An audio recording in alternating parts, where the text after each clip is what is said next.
Assalamualaikum warahmatullahi wabarakatuh. Perkenalkan, nama saya Rusnita Asri, NIM 204190212. Jurusan PGMI Fakultas Tarbiyah dan Keguruan, Universitas Islam Negeri Sultan Taha Saifuddin Jambi. Di sini saya akan menjelaskan tentang pengertian toharoh. Toharoh menurut bahasa berarti bersuci. Menurut syara atau istilah adalah membersihkan diri, pakaian, tempat, dan benda-benda lain dari najis dan hadas menurut cara-cara yang ditentukan oleh syariah Islam.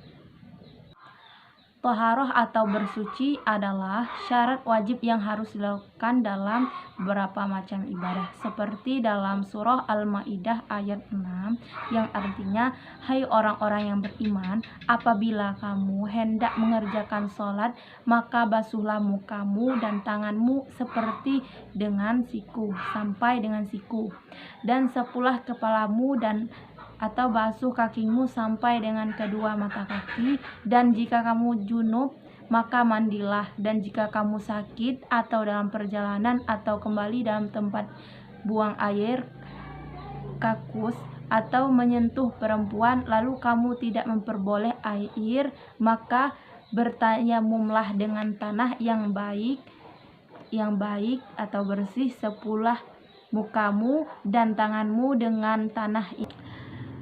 Bersuci lahiriah. Taharah atau bersuci menurut pembagian dapat dibedakan menjadi dua bagian, yaitu bersuci lahiriah dan kedua bersuci batiniah. Yang pertama, bersuci lahiriah. Beberapa contoh yang bersifat lahiriah adalah membersihkan diri, tempat tinggal, dan lingkungan dari segala bentuk kotoran, hadas, dan najis. Membersihkan diri dari najis adalah membersihkan badan, pakaian, atau tempat yang diadami dari kotoran sampai hilang rasa, bau, dan warnanya. Surah Al-Muddatsir ayat 4. Dan yang kedua, bersuci batiniah. Bersuci batiniah adalah membersihkan jiwa dari kotoran batin berupa dosa dan perbuatan maksiat seperti iri, dengki, takabur, dan lain-lain. Cara membersihkannya dengan taubatan nasuha, yaitu memohon ampun dan berjanji tidak akan mengulanginya lagi. Macam-macam alat toharoh. Allah selalu memudahkan hambanya dalam melakukan sesuatu. Untuk itu, bersuci misalnya kita tidak hanya bisa menggunakan air, tetapi kita juga bisa menggunakan tanah, batu, kayu, dan benda-benda padat lain yang suci untuk menggantikan air jika tidak ditemukan. Dalam bersuci menggunakan air, kita juga harus memperhatikan air yang boleh dan tidak boleh digunakan untuk bersuci. Macam-macam air yaitu ada 7. Air yang mutlak, yang air yang suci dalam mensucikan yaitu ada 7. Yang pertama air hujan, yang kedua air sumur, dan ketiga air laut, keempat air sungai, kelima air danau atau telaga, keenam air salju, dan ketujuh air embun. Cara-cara toharoh.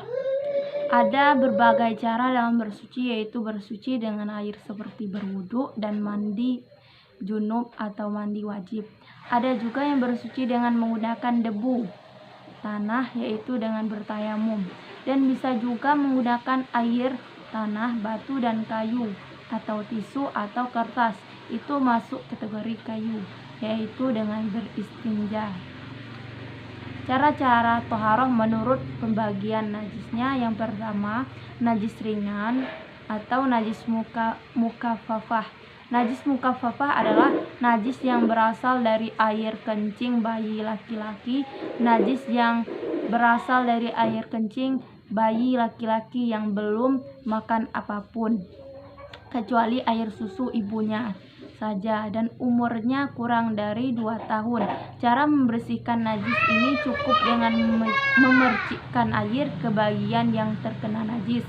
Dan yang kedua, najis sedang atau najis mutawassithah, yaitu termasuk ke dalam golongan najis ini adalah kotoran, air kencing, dan lain-lain.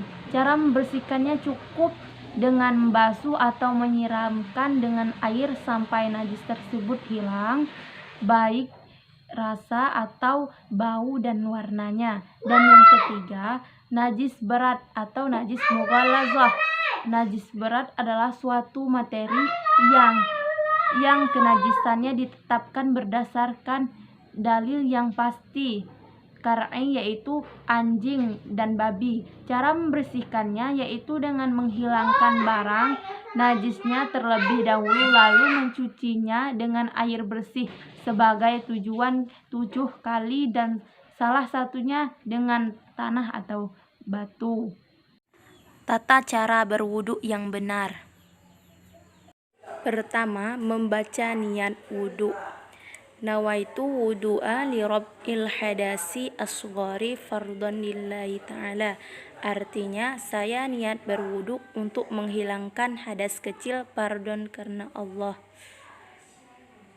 Kedua, membaca basmalah sembari membasuh tangan 3 kali. Setelah membaca niat, basuhlah kedua tangan sebanyak 3 kali hingga ke sela-sela jari bagian dalam. 3. Berkumur-kumur 3 kali. Berkumur-kumur dengan mengeluarkan air dalam mulut, lalu dilanjutkan dengan memasukkan menghirup air dengan hidung istisya dan mengeluarkan air dari hidung istisar. Sesuai sunnah, hendaklah kamu sungguh-sungguh menghirup air ke dalam hidung, kecuali jika dalam keadaan berpuasa. 4. Membersihkan lubang hidung 3 kali. Tata cara wudhu sesuai sunnah berikutnya adalah membersihkan lubang hidung sebanyak 3 kali. Di bagian ini hiruplah air sedikit dan keluar dengan memencet hidung. Kelima, mencuci atau membasuh wajah 3 kali. Batasan wajah adalah tempat tumbuh rambut kepala, bawah dagu hingga telinga.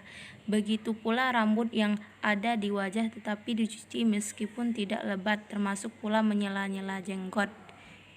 6. Membasuh kedua tangan hingga siku 3 kali. Kemudian cuci atau basuhlah kedua tangan hingga siku dalam tata cara wudhu dengan niat semata-mata karena Allah Ta'ala, sebagai firman Allah dalam Al-Quran, dan basuhlah tanganmu sampai dengan siku. Mengusap kepala 3 kali. Cara mengusap kepala saat berwudu dimulai dari bagian depan kening atau dahi hingga ujung kening atau ubun-ubun sampai sebagian kepala sebanyak 3 kali. 8. Membasuh kedua telinga 3 kali. Setelah mengusap kepala, dilanjutkan dengan membasuh kedua telinga sebanyak 3 kali, baik telinga bagian dalam maupun luar telinga atau daun telinga hingga menyeluruh ke bagian telinga. Cara membasuhnya, masukkan jari telunjuk ke bagian dalam telinga, kemudian ibu jari mengusap kedua daun telinga dari bawah ke arah atas. 9. Mencuci kedua kaki. Mencuci kedua kaki disertai mata kaki sebagaimana Allah Ta'ala berfirman, dan basuh kakimu sampai dengan kedua mata kakimu. Surah Al-Maidah ayat 6. Ke-10. Membaca doa setelah berwudu. Asyhadu an la ilaha illallah wahdahu la syarikalah wa asyhadu anna Muhammadan abduhu wa rasuluh. Allahumma ja'alni minat tawwabi waj'alni minal mutatahhirin waj'alni min ibadis sholihin. Subhanakallahumma wa bihamdika asyhadu an la ilaha illa anta astaghfiruka wa atubu ilaik.